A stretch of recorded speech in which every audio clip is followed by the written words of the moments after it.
네, 우리가 토양 살균을 하기 전에 먼저 어떤 병들이 우리한테 우리 텃밭에 또는 시설 하우스에 어떤 병들이 있는지 먼저 확인하겠습니다.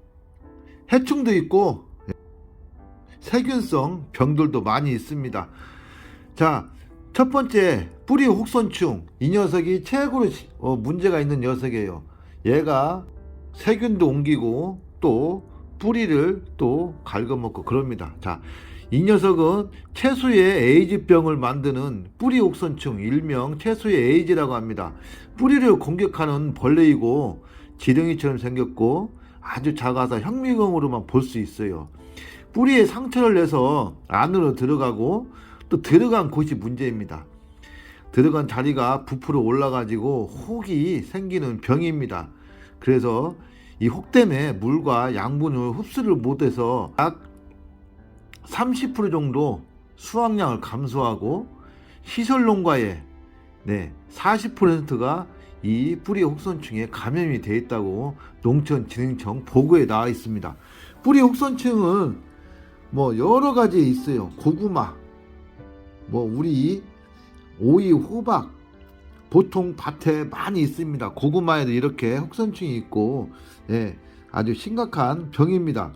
뿌리 혹선충을 없애기 위해서는 화학 살선충제를 이용하고 좀 이따 보여드리겠습니다. 그리고 거꾸로 유기농법은 비닐하우스를 찜통으로 만드는 방법으로 이렇게 하면은 시간이 걸려서 그러지 뜨거워서 얘네들이 살처분 하는데 도움이 된다 그래요. 또 이런 식으로 토양을 소독하고 또 물을 대주는 담수.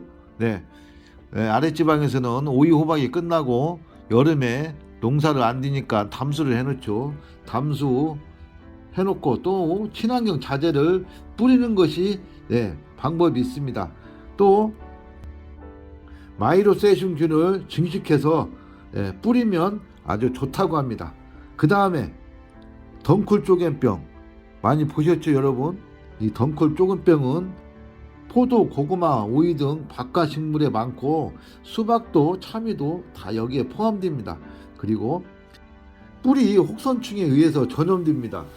연작이 2년, 3년 이상 심은 농가에서는 많이 발생하고 특히 토양 온도가 20에서 23도, pH 4.5, 5.8의 산성 토양에서 잘 자란다고 합니다.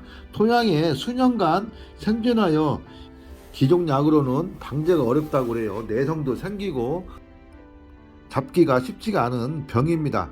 이렇게 쪼개지다 보니까 줄기와 뿌리 사이에 흙이 닿는 부분이 있잖아요.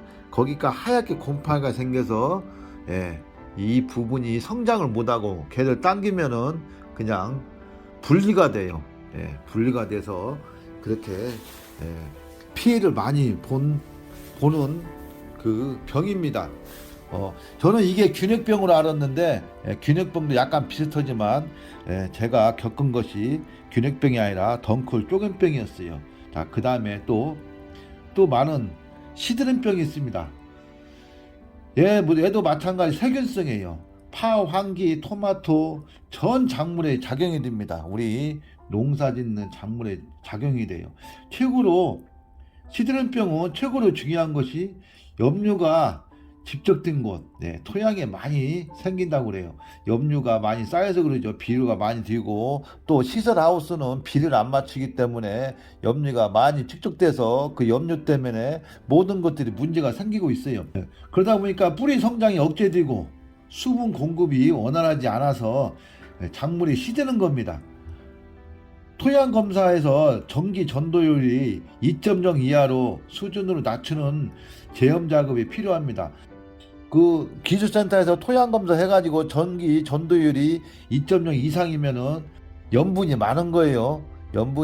밭에 염분이 많다고 보실 수 있습니다. 또 때로는 유기물이 많으면 염분이 많은 걸로 측정이 되는데 전기 전도율을 참고로 하시면 좋을 것 같습니다.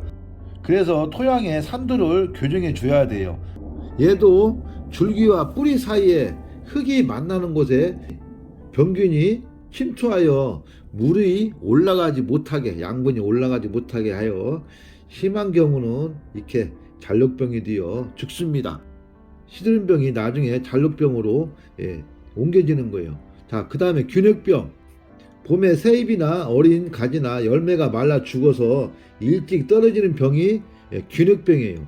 비가 자주 올 때 발생합니다. 특히 토양 온도가 높을 때 발생합니다. 또 공기 중에 구별 없이 다니고 서식을 해요. 그래서 오이, 수박, 참외, 감자, 호박, 토마토, 마늘 뭐 이것저것 가리지 않고 무, 가지 여러 가지에 분포돼서 삽니다. 심지어는 당근까지.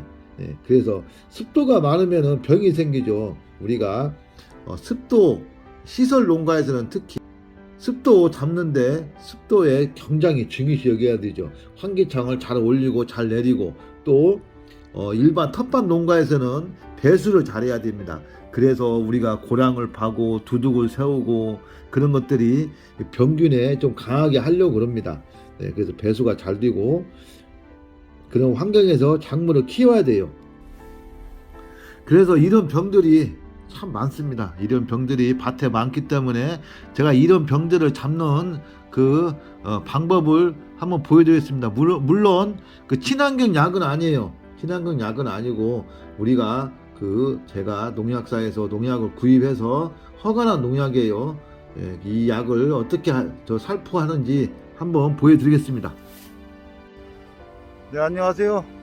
오늘은 앞전 영상에 언급했듯이 병충해가 많아가지고 토양 소독을 합니다. 얘는 한번 하면은 3주가 걸려요. 엊그제 다른 농가에서도 문의가 왔지만 벌써 겨울 농사를 토양 세균 병해 때문에 벌써 호박을 거둔 집이 있었습니다. 그래서 제가 이 영상은 농가에서 많이 쓰는 영상이고 텃밭에는 좀 부담이 가는 영상이지만 그래도 제가 한번 올려드리겠습니다. 네, 이렇게 점정 호스로 약을 치면은 벗금이 나요. 벗금이 나는 것은 약이 들어간다는 얘기입니다.